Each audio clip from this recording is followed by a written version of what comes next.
Greetings everyone, 3D Hero here, and welcome to today's latest Mixset build. Today I'll be focusing on a hammer poison build that incorporates hard-hitting attacks with a bit of poison and healing generation added into the mix. I like to call the setup the Flora build, since the build visually was like a guardian soldier that would have been stationed near a forestry area that you would commonly see in a fantasy type genre.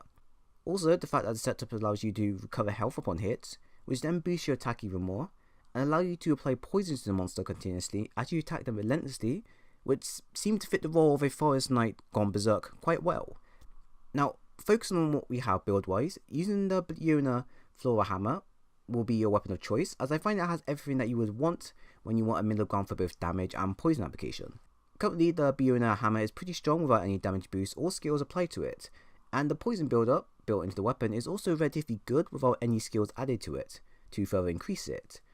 With that being the case, I decided to factor in a few key areas to make that build work much better. Firstly, I added in more poison to the weapon so I could build up the poison attack much quicker with a few hits by adding a poison attack level 2 skill to the set. I then increased the initial sharpness of the weapon so I could do extra damage and actually attack the monster longer without needing to sharpen so much with the handicraft skill at level 3 and a sharp jewel at level 1. I then decided to focus more adding in more damage with the weapon where certain conditions are met, such as landing a hit on a crit area and getting more damage when I'm at full health, with a weakness exploit level 3 and a peak performance at level 1.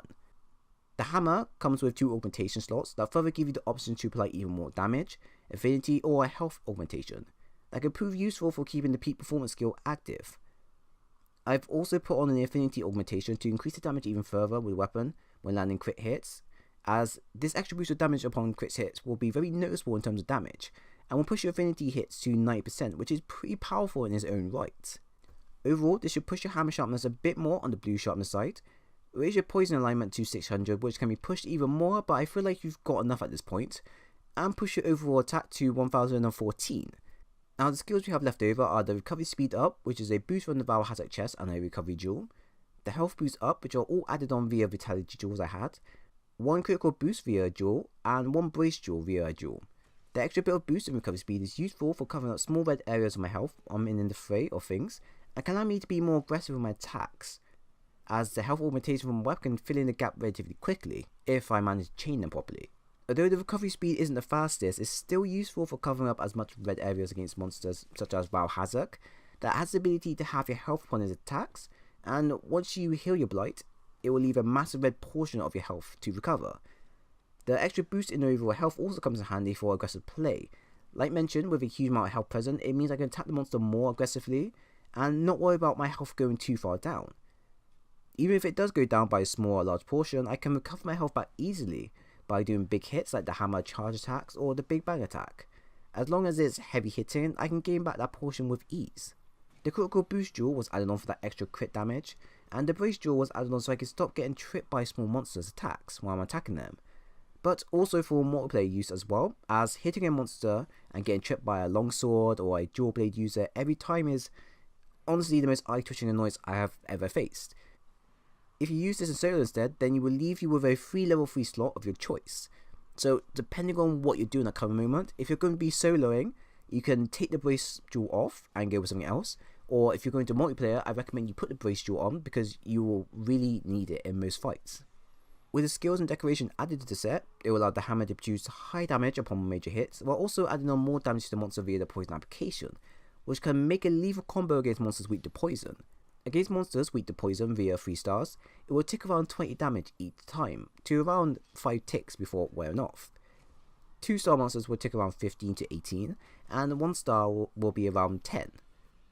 Ideally, you should be using this against monsters that are weak to poison, but you can use it against monsters that aren't, since the raw damage you'll produce should be enough elsewise.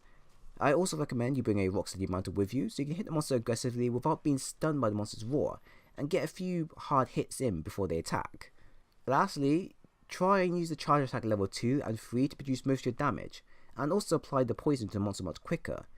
as they are both quite fast action attacks and allow you to reposition yourself so you can sustain attack on the monster wherever you are. Use your big bang attack only when the monster is immobile, tired, or about to do a big attack that leaves them rendered defenseless, as you want to pull off the full combo for max damage and poison build up. Focus on the monster's weak point when doing this, as you may also get a chance to KO the monster as well, which pretty much allows you to repeat the process over and over again if you're lucky.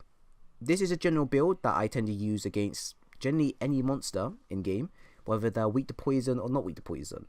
I find great success using this against monsters that are weak to poison, and honestly, it's something completely different compared to some of the other common sets in game. So if you're someone that enjoys using hammers, and you're someone that wants to try out poison, but in a different way, I recommend you give this build a try, and see how it plays out for you. This may be an ideal build for you to play and mess around with, or this may be a overall brilliant build that I don't really see kicking off very well with many people, but over time, may see a few people recommend it if you're someone that wants to try something new every once in a while. And that, everyone, comes to the end of the video. I do hope you enjoyed it. If you did, then a like and sub would be appreciated. And do remember to comment in the comment section if there's anything you were confused with, or if there's something you want to mention that I may not have covered in the video. Any comment is welcome. So once again, everyone, thank you for watching, and I do hope to see you again soon.